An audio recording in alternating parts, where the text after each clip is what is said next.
Hello, my fellow multidimensionals. It's Asia, founder of multidimensionally.com.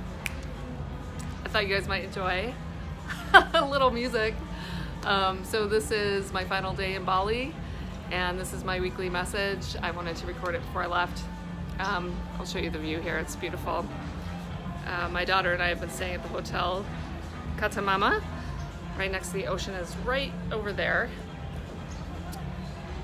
And it's been a very, very powerful week here in Bali. These trips always, they just never cease to amaze me how much goes down. I feel like I've been here 2 months, done a ton of multidimensional work, both regionally and that's had planetary effects, lots of personal integrations and up-leveling, downloads, you name it. So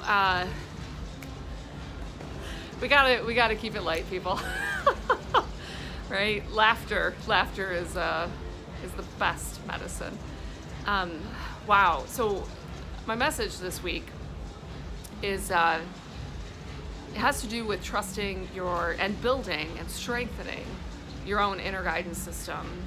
And why is it important?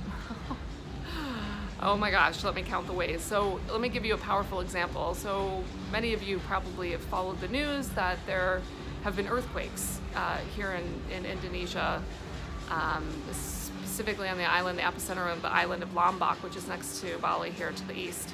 We felt it about a week ago here, and it definitely created some damage, and then there was one just yesterday we just read. When that earthquake happened here, you know, the whole group, the retreat was having its final meal together, final dinner at a nice resort right on the ocean.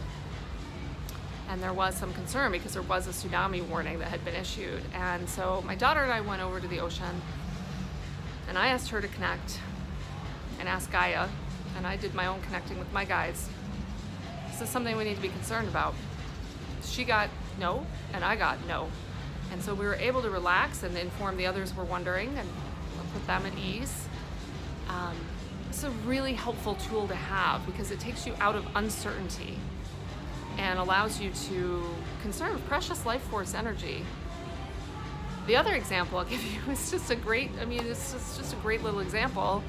So my daughter is going into 7th grade in about a week. And she's got some anxiety, understandably so. It's a big shift for her. And the particular junior high school where she's going, they have 2 different teams, Rolling Thunder and Impact. And her friend was going to look it up for her to see which one, because we've been gone during the time they were doing some of this like orientation stuff. And I said, put the phone down. Don't stop texting. Let's get our own information. So I immediately got it, right? And I asked her to go through a process, and she said Rolling Thunder. And I said, yes. Let's muscle test it too. So we muscle tested her body. I didn't tell her what I was testing, right? So there's no bias. Her friend texted her like 30 seconds later. Rolling Thunder was the group she was in. So this is a really powerful way to live. Information is not external to us. It's available from the field at all times. We really have to clear up our channels so that we don't have distortion running that's, you know, almost like changing the information and making it hard to decipher, quite frankly. So if you aren't doing a daily grounding and clearing of chakras, be doing that. Get going on that. There's the one I posted on the YouTube video. I've been getting lots of feedback from people that it's really helping them. The other thing I was going to say about that is I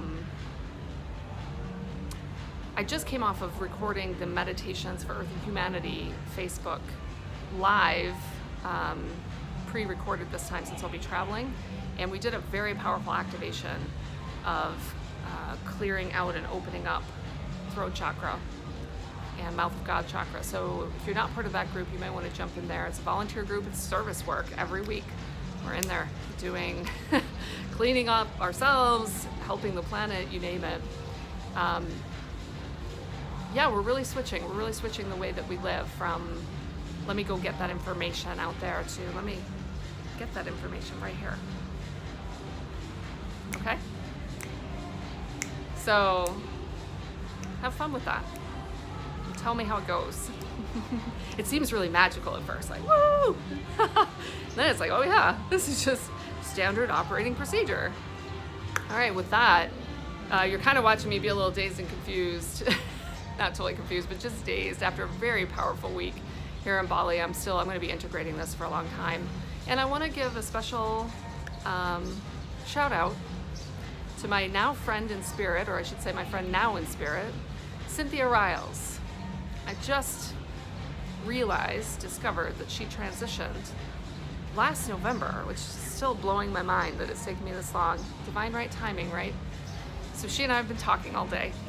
She showed up as a dragonfly for me. If you've been following me, you know my stories about dragonflies. And I asked her to do that just because I wanted to. And so she came through. And I want to give a special shout out to her. She spent about 51 years embodied on this planet in that particular lifetime. And she did amazing work. When I looked at what she was doing here, a lot of it was inserting a new timeline. Insertion of timelines into this reality. And then she informed me she was coming back. She's gonna be one of these star kids. Oh boy, I better get my hiney in gear here. We have a lot of these kids coming in, including a very, very special sister in Cynthia. So she was a visionary. She worked in the field of mental health and counseling. She told me a lot of her story. She was an amazing spiritual warrior.